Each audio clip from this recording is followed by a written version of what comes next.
প্রতিদিনের রান্নার জন্য অতি দরকারি মশলা উপাদানের মধ্যে অন্যতম পেঁয়াজ এবং রসুন। কিন্তু সময় বাঁচাতে কিংবা কাজের সুবিধার্থে অনেকেই কয়েকদিনের রান্নার জন্য প্রস্তুত করে রাখেন এসব মশলা, আর এতে উপকারের বদলে কখনো কখনো ডেকে আনে ক্ষতি। অনেকেই আদা, পেঁয়াজ, রসুন বেটে ফ্রিজে রেখে দেন। তবে বিশেষজ্ঞ মতে পেঁয়াজ বাটা ফ্রিজে সংরক্ষণ করা একেবারেই উচিত নয়, কারণ পেঁয়াজে দ্রুত পচন ধরে, যে কারণে খাবারে বিষক্রিয়া পর্যন্ত হতে পারে। তবে আদা এবং রসুন বাটা 1 সপ্তাহ রাখা যেতে পারে ফ্রিজে।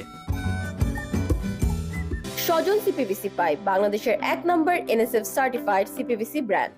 পেঁয়াজ কেটে সংরক্ষণ না করাই সবচেয়ে ভালো। এমনকি কাটা বা খোসা ছাড়া পেঁয়াজ 1 রাতের জন্যও রাখা উচিত নয়। যথাসম্ভব রান্না করার সময় পেঁয়াজ কেটে রান্না করাই উচিত।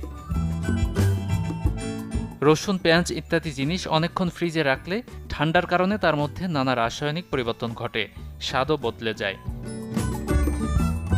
অনেকে ভাবেন রং, গন্ধ, ঝাঁঝ ঠিক থাকলে কাটা পেঁয়াজ ব্যবহার করা যাবে। আসলে পেঁয়াজ কাটার পর দেখা যায় এর আর্দ্রতা কমে দ্রুত শুকিয়ে যায়, যার অর্থ হলো এর উপকারী উপাদান সালফার বাতাসের সংস্পর্শে ব্যাকটেরিয়ার বৃদ্ধি করছে।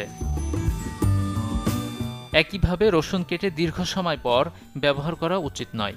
রসুন ব্যবহার করার ঠিক আগেই তা কেটে নিন, কারণ রসুন কেটে বা বেটে রাখলে তাতে ফাঙ্গাস জন্মায়। অনেক সময় কম দামে খোসা ছাড়ানো রসুন কিনে থাকি আমরা, এটিও স্বাস্থ্যের ক্ষতি করতে পারে। Desk report, channel 24।